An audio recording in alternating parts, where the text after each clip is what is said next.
The head of the utility in charge of Japan's damaged nuclear plant has faced some tough questions. Tokyo Electric Power Company President Naomi Hirose had a rare meeting with the chairman of the Nuclear Regulation Authority, Shunichi Tanaka. Tanaka asked Hirose how TEPCO managers plan to prevent more problems at Fukushima Daiichi following a series of radioactive water leaks. The president said he intends to send more workers to the crippled facility, including those now at another idle nuclear plant. He also said TEPCO plans to support the workers to ensure they can make full use of their skills. Tanaka asked Hirose to improve working conditions inside the Fukushima plant, including for those who are dealing with the decontamination process. He reportedly said he wants the utility to carry out drastic long-term reforms.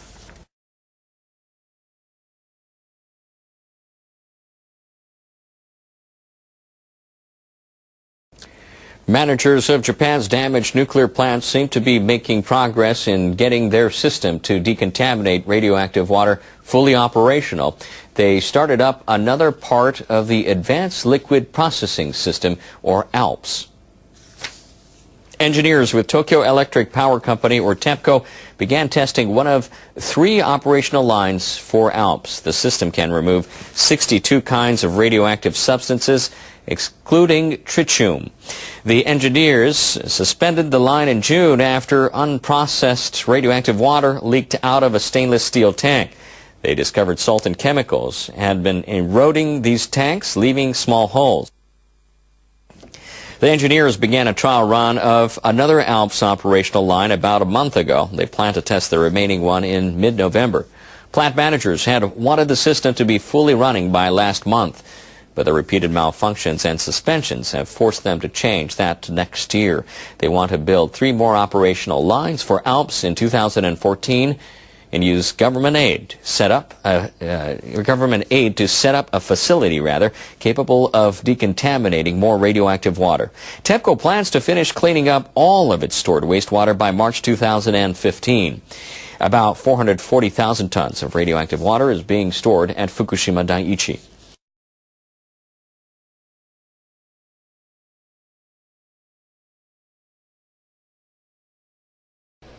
Heavy rains have added to the complications of the cleanup at Japan's Fukushima Daiichi nuclear power plant. Rainwater accumulated in containment areas around tanks storing radioactive water and spilled outside. A typhoon moved through the area last week. Then on Sunday, another storm brought more than 100 millimeters of precipitation, causing rainwater to overflow from 11 barriers. Water in 6 of the barriers contained radioactive strontium beyond the government-approved limit. The highest reading was more than 70 times the maximum permitted level. Workers are trying to determine whether some of the water flowed through ditches and into the Pacific Ocean. Tokyo Electric Power Company said pumps were unable to keep up with the deluge. So 19 more are being installed. Larger hoses will be used too to move water more quickly. The company also plans to continuously monitor radiation levels offshore. TEPCO officials met with a panel from the Nuclear Regulation Authority studying the impact of the leaks. Some experts believe more frequent checks will allow a quicker response to problems. TEPCO currently collects data from coastal waters once a day. The NRA monitors waters up to 300 kilometers from the plant. The regulators intend to expand their observations to as much as 3,000 kilometers. Ships will be asked to cooperate. The information then could be shared with countries around the northern Pacific Rim. Hello and welcome to this hour's Newsline. I'm James Tengon in Tokyo. Workers at the damaged Fukushima nuclear power plant are struggling with a new problem. They're trying to prevent radioactive water that's being held back by barriers from overflowing into the compound. Water from heavy rainfall over the past few weeks has accumulated inside barriers around tanks containing radioactive water. Tokyo Electric Power Company has begun transferring the water behind the barriers elsewhere. TEPCO is holding the rainwater within the barriers in order to check it for radioactivity. However, as the rainwater in 2 of the barriers was thought to be on the verge of overflowing, the water was released into the surrounding compound after it was checked for radioactivity. A Japanese research team says most of the radioactive cesium that fell on the forest floor after the accident at the Fukushima plant is still in the same place. Researchers from the Japan Atomic Energy Agency installed monitoring equipment in woods in Ibaraki near Fukushima Prefecture in May 2011.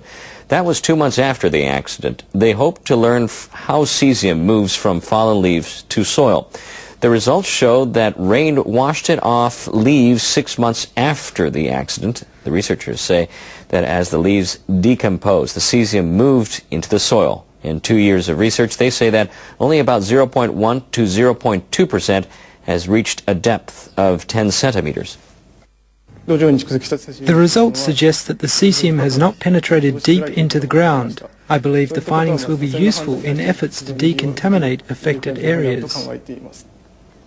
They concluded it's unlikely that underground water probably has carried radioactive cesium from the soil to nearby areas. Soma Port lies just 30 kilometers north of the crippled Fukushima nuclear plant. Fishing resumed here last month following the lifting of a ban imposed after it was revealed in July that radioactive water had leaked into the ocean. As the fishermen prepared to cast their nets once again, the head of the local fishing cooperative offered his encouragement. Due to the problem of the contaminated water, I know you all have various concerns. By embarking on this trial fishing, we must show that the fisheries cooperative in Soma Futaba is willing to continue fishing. The fishermen are permitted to land 16 types of seafood. Around 95% of the catch is discarded. Many fishermen are concerned about the future of their livelihood. We are worried whether or not we can actually sell the fish. Opening a new session of Parliament this month, Japanese Prime Minister Shinzo Abe insisted that radiation leaks do not pose a threat to human health. The local fishermen are suffering from a bad reputation founded on falsehood. The effects on food and water are way below the limits for radiation levels. Just offshore from the Fukushima plant, scientists from the Woods Hole Oceanographic Institution in the United States are working alongside Japanese counterparts, monitoring radiation levels. Among them is Ken Buesela, who spoke to VOA via Skype. That radiation is moving across the Pacific, but it gets much, much lower, even short distances offshore. Buesela says a bigger concern is the accumulation of isotopes in marine life. Earlier this year, cesium isotopes from Fukushima were found in tuna caught off California. The tuna were caught off San Diego with the Fukushima cesium isotopes. They were 10 to 20 times lower than they had been off Japan. Now, the new releases, the leaks from the tanks, they're changing in character. Strontium-90 has become of more concern because it's a bone-seeking isotope. That will stay in fish much longer. TEPCO, the owner of the Fukushima plant, is building an underground frozen wall to prevent contaminated water from leaking into the sea. It is also experimenting with a system to decontaminate the water. A nuclear expert at the environmental organisation Greenpeace, Rihanna Toole, says it's not clear those technologies will work. They already spend a lot of money trying to implement them. What Greenpeace wants is that the government really gets in international advice and gets as much support as possible to try and find the right solution for this problem. The livelihood of the fishermen of Fukushima depend on finding that solution. Henry Richwell for VOA News, Tokyo. Members of the media on Monday were given a chance to look at a tunnel in Japan's north that will be used to test nuclear waste storage techniques. The underground facility was created by the Japan Atomic Energy Agency. The government-affiliated body is studying methods of nuclear waste disposal at the site in Horonobe Town. The research tunnel is in a sedimentary rock formation at a depth of 350 meters. Agency experts will soon begin placing simulated nuclear waste containers in alcoves leading off the tunnel. The vessels are equipped with heat sources that keep them at up to 100 degrees Celsius to imitate radioactive waste. Researchers will check whether nuclear material stored at such a site is affected by temperature fluctuations, water seepage, and other factors. They'll also check whether the tunnel itself sustains any damage. The data will be obtained for various conditions associated with radioactive waste. It will be the first test of its kind in Japan, and the data may help to establish ways to store nuclear waste safely. Also on Monday, the Industry Ministry launched a panel to re-examine its plan to build such underground disposal sites for atomic energy waste. The review is the first in 14 years. The expert panel consists of 8 academics specializing in earthquakes, seismic faults, groundwater, and other fields. We will conduct a thorough review that will allow us to look at whether the conventional approach to geological disposal is appropriate. If a waste site were engulfed by lava, it could cause immeasurable damage not only in Japan but globally. The ministry plans to conclude its review by March of next year. The government in 2000 enacted a law on nuclear waste disposal and has since tried without success to recruit a candidate municipality. The next Pacific Island Forum will be hosted by Iwaki City in Japan's northeastern Fukushima Prefecture. Leaders from 16 countries and regions in the South Pacific gather in Japan every 3 years. Diplomats from Japan and the other members scheduled their next summit meeting for May 2015. Japan's Foreign Minister Fumio Kishida made the announcement on Saturday. In preparation, ministers discussed environmental issues and regional development. They agreed to step up efforts to reduce man-made greenhouse gas emissions while working together to preserve marine life and develop natural resources. They also agreed that the rule of law is essential in ensuring safe navigation on the high seas. Kishida told reporters that he is looking forward to welcoming leaders in Iwaki. The city was devastated by earthquake and tsunami in March 2011. Iwaki City is located about 50 kilometers south of the crippled Fukushima Daiichi nuclear power plant.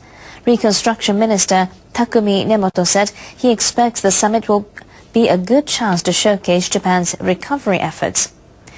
Japanese government leaders hope to help alleviate environmental concerns about radiation by holding the summit in Fukushima Prefecture.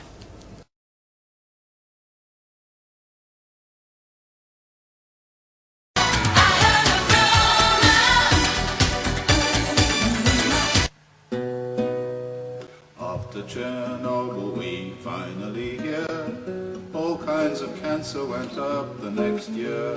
Hard to interpret, says OPCS. Can't understand it, well, here is a guess. Low-level isotopes from the Ukraine drifted to Wales on the wind and the rain. Rainfall is higher in Bangor than Kent. Cancer in Wales is up 30%. We're breathing strontium, locking it into the structure of cellular DNA. And each beat a decay in an occasional, rather mutational way. Kills us. Even new labor can see what it means. Radioisotopes alter your genes. Ghosts of dead babies will give them no rest till the dosimetry's been reassessed. Wombling, strombling, Bangor to Kent, telling the news of the second event. Telling the story all and two scenes. A radioisotopes alter your genes. Nuclear establishment, castle of lies. Children are dying in front of your eyes. Born with no limbs, with two heads or no brain.